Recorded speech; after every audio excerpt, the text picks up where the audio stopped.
when I look at societies, right, now this is the space where coaching is not there today, right? In the teaching space, in schools, colleges, right, at home, right? So why coaching in the society in general? A very, very natural instinct of building and maintaining a relationship.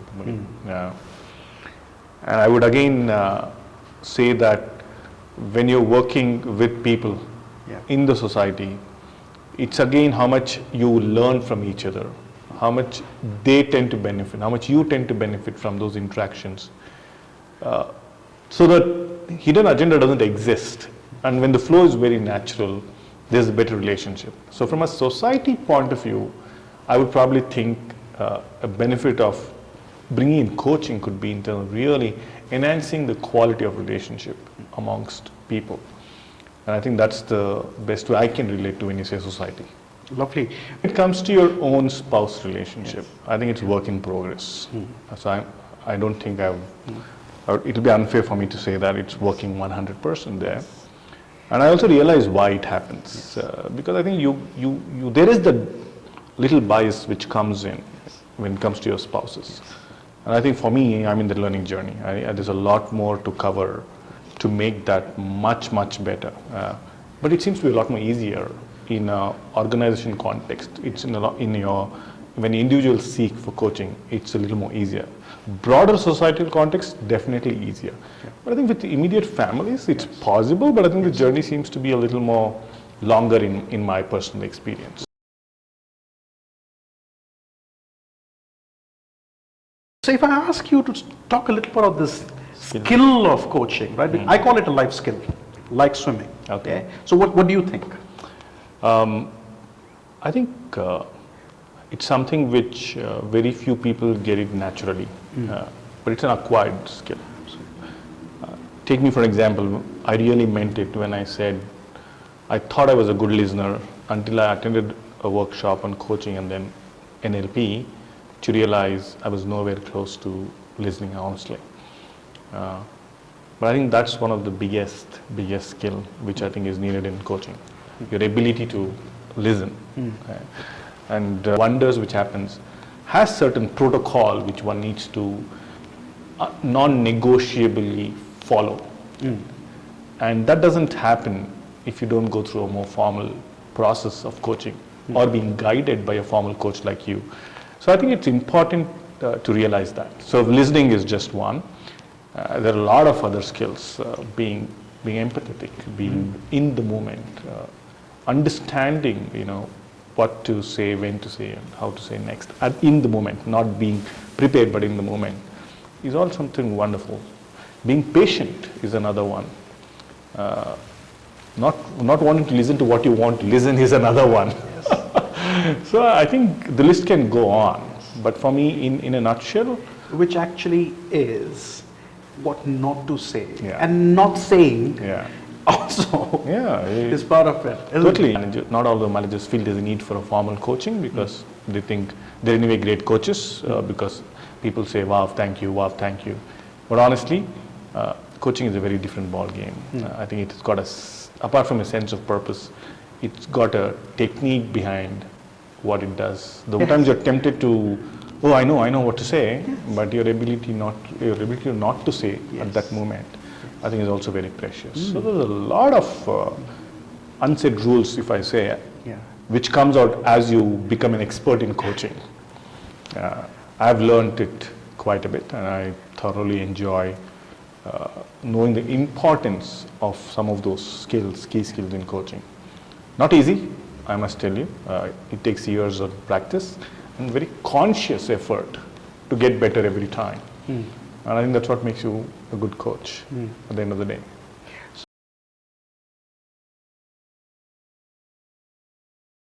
So when you actually look back now, how has coaching helped you as a professional? And as an individual? I'm smiling because one, as a professional, I think it gave me a lot of clarity on what I enjoy doing the most, Muddy.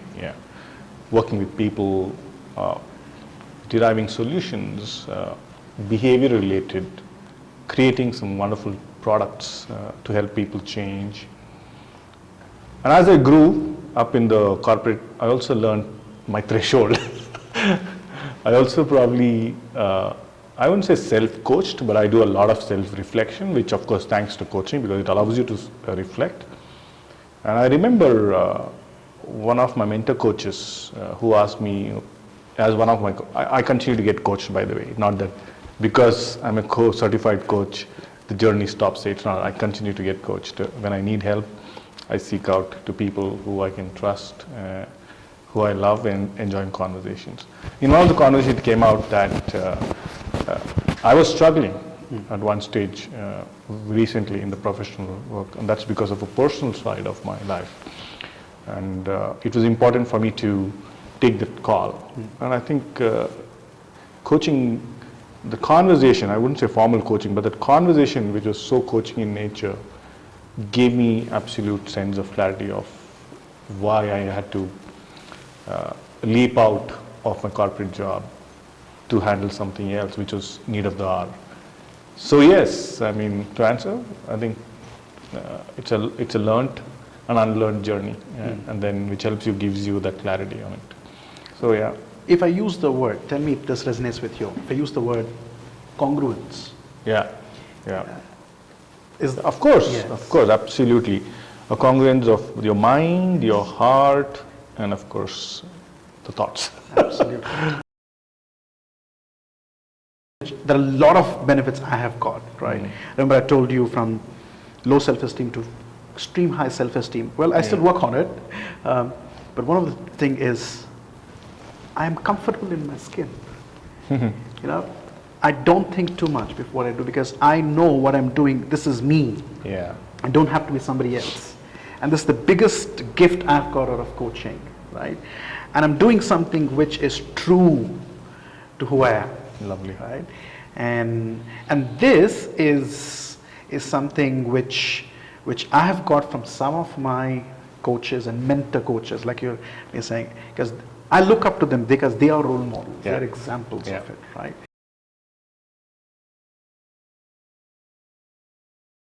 Classic debate, okay, is what is it? What is coaching? For me, in my experience, it's everything and everything which has helped you self-realize and move you from a point A to point B with a lot more clarity and specific outcomes. It's a movement which happens as an outcome of self-realization. And I think for me that's coaching.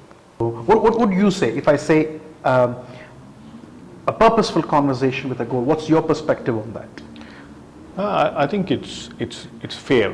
Yes. It's really fair, because if the purpose is about having the right conversation with the right intent, with the right outcome, and the style complements all the three, then it's a brilliant win-win. So be it a teacher, or be it a coach, or be it anybody, I think it's a lovely combination to possess. So I'm with you on that, absolutely. I love the word you brought in, intention. Intention matters the most in a coaching conversation. Absolutely, that's been my biggest learning.